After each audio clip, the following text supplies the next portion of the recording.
po, Fire Sign, Aries, Leo, and Sagittarius. Kumusta po kayong lahat? Okay, so Fire Sign, maraming salamat po sa walang sawang pagsubaybay sa atin pong daily horoscope. And kung ikaw ay bago pa lang sa ating channel, mag-subscribe na po kayo. And i-click mo na rin yung ating notification bell para lagi kang updated sa ating mga bagong upload. And sa mga interesado pala guys sa ating private reading, wishing candle, cord cutting, iwan ko na lang po yung link ng aking Facebook sa atin pong description box below. So, Fire Sign, tignan natin ano bang focus ng energy mo ngayon. Focus ng energy po ng mga Fire Sign ngayon. Okay, so Fire Sign, meron tayong the Sun. Success, optimism, and openness. Okay, so I think pumapabor na sa mga Fire Sign ang lahat, no? May nakikita ko guys dito na parang dati akala mo lahat ng sasabihin mo, lahat ng gagawin mo is lahat ng tao pwedeng kontrahin yon.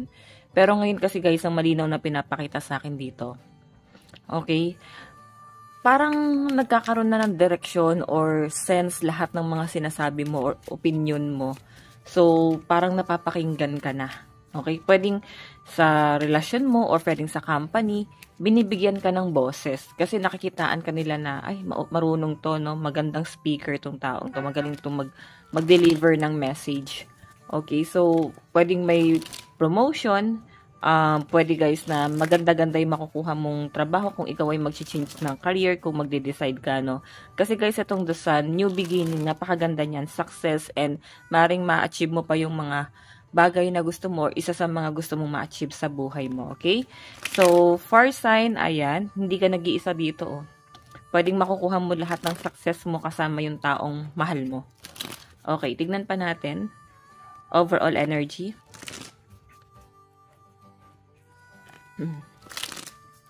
Overall energy. Okay. Fire Sign.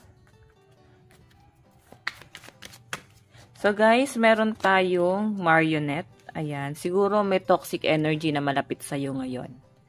Okay, napapansin mo yung personality na tong taong to masyadong controlling, masyadong manipulative. Napapansin mo may kakaiba sa personality talaga niya, guys. Though wala naman ako nakitang problema sa pagitan yung dalawa. Pero mararamdaman mo yung kung paano niya, guys, i-treat yung mga tao sa paligid niya. Pwedeng nakakasama mo. Pwedeng nakakasalamuha mo. Okay? Kapansin-pansin kasi, guys, eh. Kasi parang medyo bossy yung energy nitong taong to. Yun yung mas malinaw na nasasagap ko po rito. Tignan pa natin. Meron tayong libation. So, sinasabi rito guys, habaan mo yung pasensya mo sa taong to. Kasi ikaw yung tipo ng tao na pag may mali talaga, hindi mo itatama, Fire Sign, no? Pagka parang ang pangit sa paningin, parang hindi maganda, parang baluktot yung pag-uugali ng taong yun. Parang kahit sino pa siyang Poncio Pilato, itutuwid mo tong taong to. Okay? Tignan pa natin. So guys, meron tayong robbery. Kasi ito guys ang ayaw mo lang naman dito is baka malihis siya ng landas. Ayan. Or baka dahil sa pinaglalaban niya, ito pa yung maging dahilan. Alam mo yan, para magrebelde tong taong to. Basta may negative energy rito guys. Ay, na-protest. Hindi ikaw yung nakakaalita nito. Pwedeng nakakasalamuha mo. Masyadong bossy. Lagi nakasigaw. Savings. Okay, so ang sinasabi rito guys, ayan. Kung hindi mo na kayang itama, mag-focus ka na lang sa savings mo kayo ng person mo. Huwag ka masyadong magpa-apekto sa taong to guys. Medyo insensitive kasi talaga to. Distraction to sa inyo para makapag-save ka, oh. Okay? I-distract ka talaga ng taong yan guys. Para hindi mo magawa yung mga bagay na gusto mong gawin sa buhay mo. Mag-ingat ka rin, medyo backbiter yung taong yan. Okay? Lalo sa relationship ng person mo, guys. Parang itong taong to, nakakontra siya. Okay? So, guys, lucky number mo, 15, 58, 59, and 49. Tignan pa natin.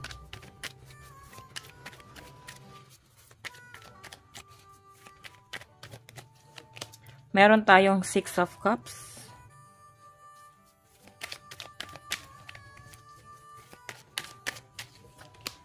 Meron tayong 5 of Wands. O, diba? Okay. So, sa trabaho nga to guys, pwedeng merong bago. Ano ba, mag-change ka ng career? Or pwedeng magkakaroon ng pagbabago sa ginagalawan mo, lalo sa company. May nagbabago guys. So, ito guys, Elevation 5 of Wands. Parang kahit magulo, piliin mo pa rin guys na habaan yung pasensya mo. Ikaw yung magpapasensya rito guys. Pwedeng sa company to or pwedeng magulo yung isip mo ngayon. So, parang susubukan yung pasensya ng mga fire sign. So, ito guys, Reverie, 9 of Swords. And the Moon. Okay.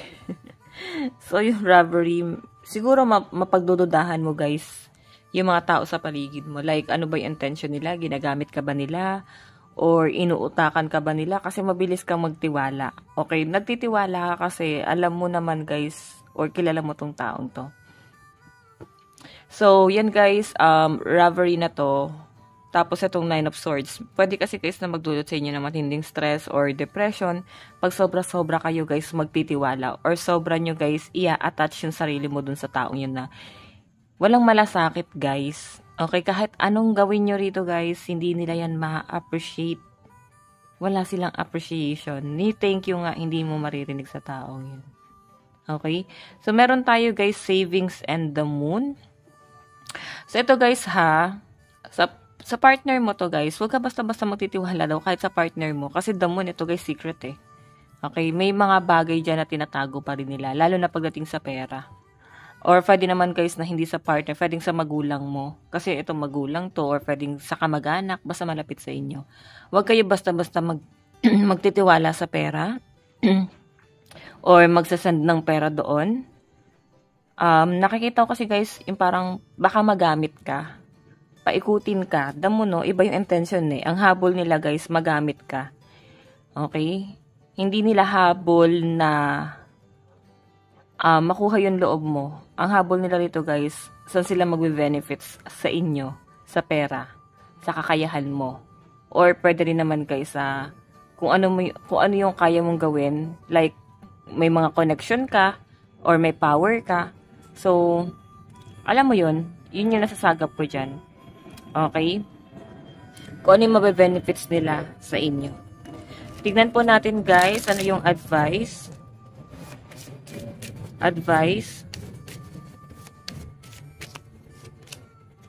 Meron tayong open mind. Replace the old cycle with a new and exciting one.